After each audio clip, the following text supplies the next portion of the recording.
অসুস্থ শরীর নিয়ে আজকে মেহমানদের জন্য ভিন্ন রকমের রেসিপি বানালাম। আবার কেউ ভাববেন না যে মেহমানদেরকে দেখে আমি অসুস্থ হয়ে গেছি, উল্টায় মেহমানরা আমার দাওয়াত খেতে খেতে অসুস্থ হয়ে যায়। আসসালামু আলাইকুম সবাইকে। ভিডিও শুরুতে আমি বলে দেই 2 দিন আমি কেন ব্লগ আপলোড করি নাই, কারণ আমার প্রচুর পরিমাণে ঠান্ডা লাগছে, পাশাপাশি ইনায়ারও অনেক ঠান্ডা। এখন আগের থেকে অনেক বেটার আলহামদুলিল্লাহ, কিন্তু আমার ভয়েসটা শুনলে বুঝতে পারবেন যে প্রপার ভাবে এখন আমি সুস্থ হই নাই। এবার বলি এত অসুস্থ থাকার মাঝেও এত আয়োজন কেন। আজকে আমাদের বাসায় একটা গেট টুগেদার অ্যারেঞ্জ করেছিলাম, তো একটু পরে হচ্ছে গেস্ট আসা শুরু করে দিবে। আমার বাসায় দেখবেন কদিন পর পরই গেস্ট আসে। আমি আমার সাধ্য মতো যতটুকু পারি চেষ্টা করি মেহমানদেরকে ভালোভাবে আপ্যায়ন করার জন্য। মানুষটা আমি বয়সে শূন্য হতে পারি, কিন্তু আমার ইচ্ছা আগ্রহ অনেক বিশাল। এখন যে বয়সটা ইনার চলতেছে, ইনার আমাকে যে কাজগুলো করতে দেখবে সেগুলোই শিখবে। ছোটবেলা থেকে আমার বাবার বাসায় অল টাইম মেহমান যাতায়াতের উপরে থাকতো, ইভেন এখন পর্যন্ত। তো দেখতাম আমার আম্মু এটা খুব পরিমাণে এনজয় করতো। তো মেইনলি আম্মুকে দেখতে দেখতে আমার এই জিনিসটা শেখা। তাই মেহমান আসার কথা শুনলে আমার প্রচুর পরিমাণে খুশি লাগে। তো আজকে আমি রান্না করতেছি গরুর মাংস আর সবজি মিক্স করা একটা ল্যাটকা খিচুড়ি।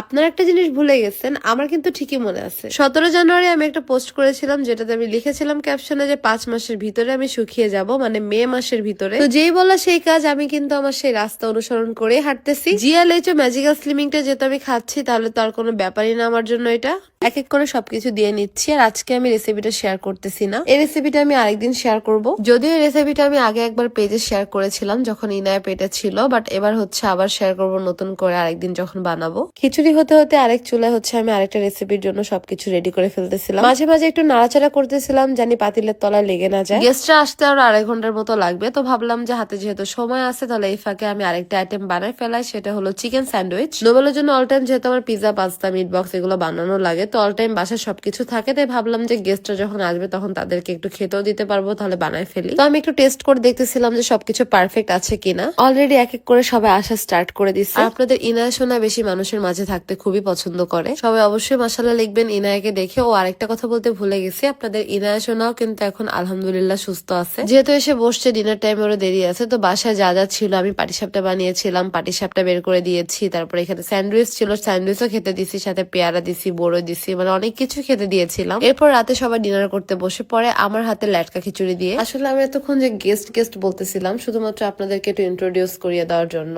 আমরা কিন্তু অনেকটা ফ্যামিলির মতনই, ধরতে গেলে ফ্যামিলি। আমাদের সবার সাথে বন্ডিংটাও মাশাআল্লাহ দিলে অনেক ভালো। যেহেতু নিজেদেরই মানুষ, তাই হচ্ছে নিজেরা নিজেদের মতনই হচ্ছে সবাই নিয়ে নিয়ে খাচ্ছে। আমি হচ্ছে দাঁড়া দাঁড়া দেখতেছিলাম। তো খাওয়া দাওয়া শেষ করে আবার রুমে খাটের পাশাপাশি হচ্ছে ফ্লোরিংও দিয়েছিলাম, যেহেতু আমরা মেয়েরা অনেকজন ছিলাম, তাই হচ্ছে বসে বসে গল্প করতেছিলাম। এদিকে দেখি যে আমার বোনটা ঘুমাই গেছে। তারপর আমরা এখানে বসে বসে যে কত রকমের খেলা খেলতেছিলাম, সেটা হচ্ছে বাচ্চাদের কবিতা নিয়ে। কালো গরু দুধ দেব, দুধ খাবার বাটি দেব, চাঁদের কপালে চাঁদ, নতুন নতুন পায়রাগুলো ছোটন বেঁধেছে ওই পারেতে।